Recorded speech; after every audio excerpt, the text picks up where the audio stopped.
হে আমার রব, আমি ক্লান্ত, আমি সত্যি ক্লান্ত। আমার এই হাত দুটো আপনার সামনে তুলতে আজ আমার লজ্জা লাগছে। আমি আবার হেরে গেছি। আমি আমার সবটুকু দিয়ে চেষ্টা করেছিলাম। হে আল্লাহ, আমি আমার ঘুমের সময় কমিয়েছি। আমি আমার মেধার সবটুকু ঢেলে দিয়েছি। আমি প্রতিটি নিয়ম মেনে চলেছি। আমি প্রতিটি দরজা পার হওয়ার জন্য যা যা করা দরকার তার সব কিছুই করেছি। আমি আমার চেষ্টার নৌকাটা পানিতে ভাসিয়েছিলাম, কিন্তু সেটা ডুবে গেছে।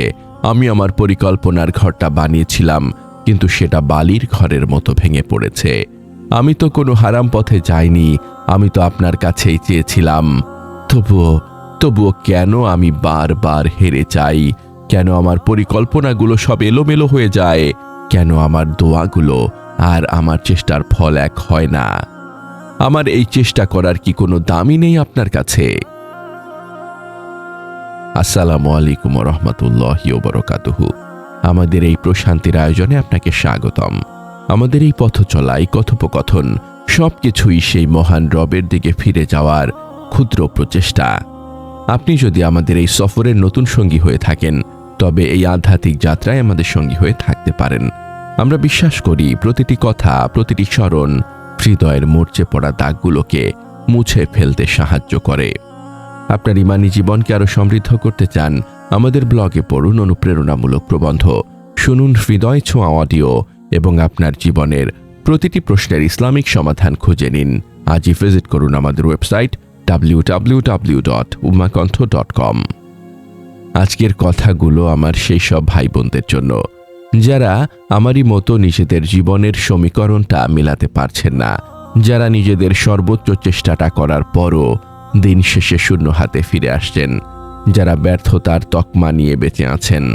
আর যখনই আপনি এই হার নিয়ে হতাশ হয়ে পড়েন, যখন আপনার বুকটা ফেটে যেতে চায়, যখন আপনি হাল ছেড়ে দিতে চান, তখন শয়তান আপনার কানে এসে তার সবচেয়ে ভয়ঙ্কর কথাটা ফিসফিস করে বলে, দেখেছো, কোনো লাভ নেই, তোমার চেষ্টার কোনো মূল্য নেই, আল্লাহ তোমার কথা শুনছেন না, তুমি একটা ব্যর্থ, ছেড়ে দাও।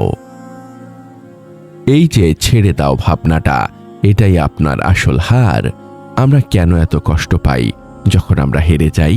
কারণ আমরা এক ভয়ঙ্কর ভুল ধারণার ওপর আমাদের জীবনটাকে দাঁড় করিয়েছি।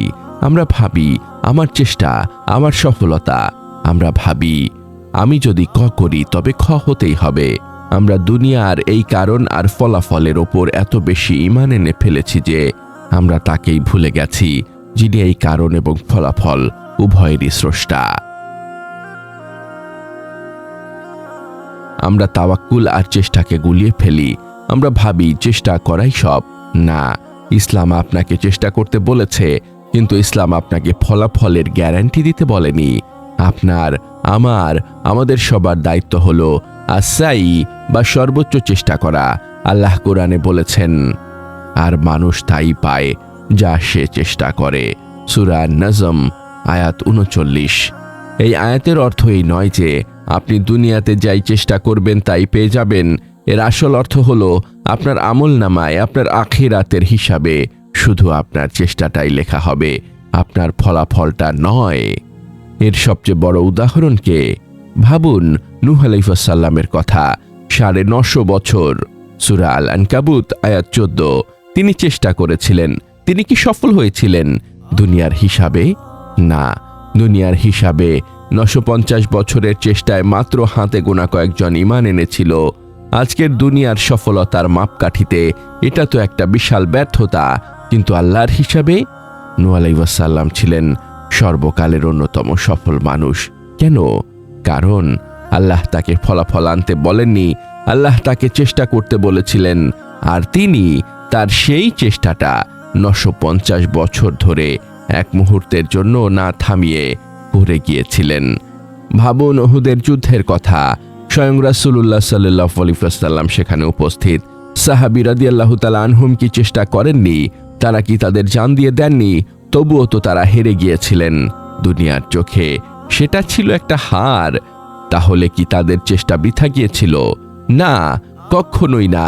তাদের সেই হার, সেই রক্ত, সেই ত্যাগ আল্লাহর কাছে এতই পছন্দ হয়েছিল যে তিনি তা কোরআনের অংশ বানিয়ে নিলেন।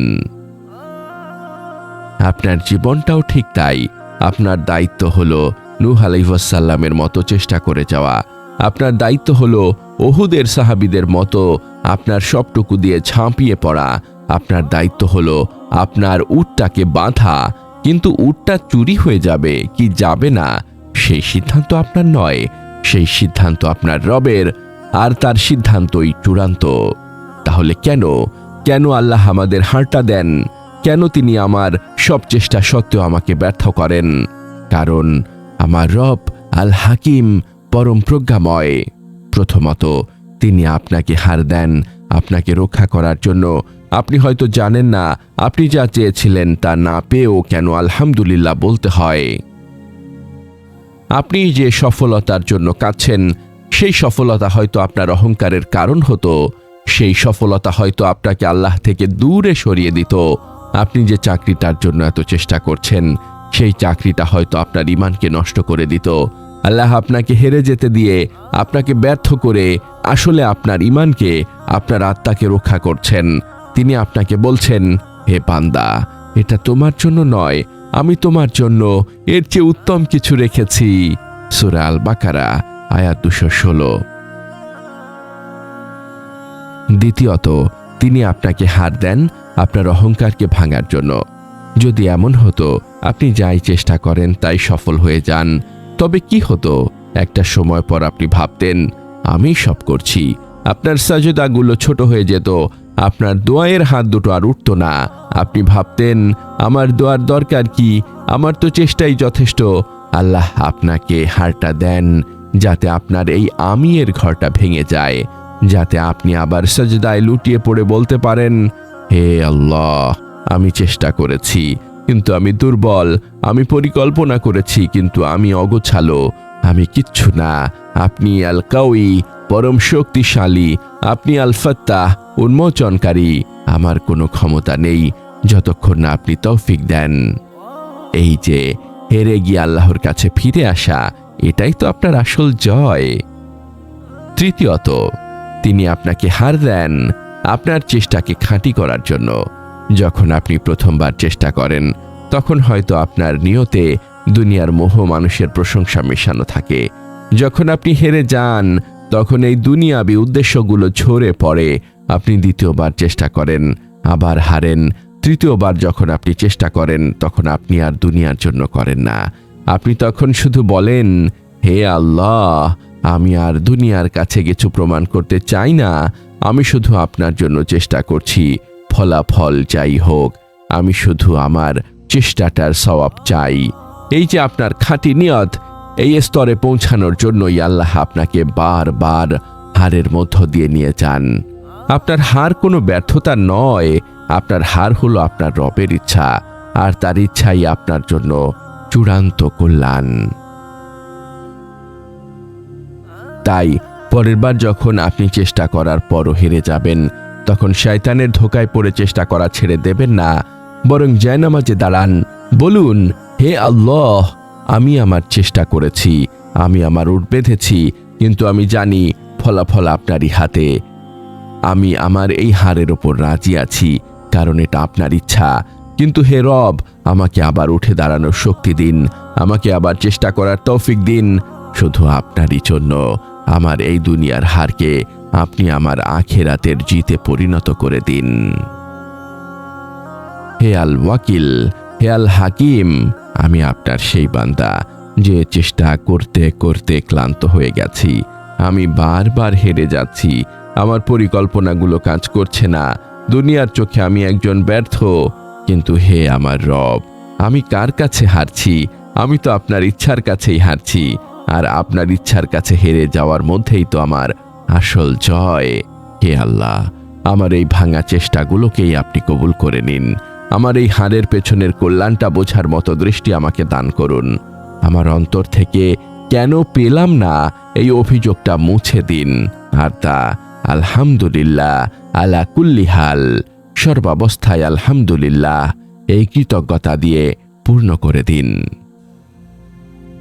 আমাদের এই মহৎ বার্তা ছড়িয়ে দিতে এবং ইসলামের আলোকে প্রতিটি হৃদয়ে পৌঁছে দিতে অনুগ্রহ করে এই প্রচেষ্টাকে সাবস্ক্রাইব করে আমাদের সাথেই থাকুন। আপনার প্রতিটি অনুসরণই আমাদের এই পথ চলাকে আরো বেগবান করবে।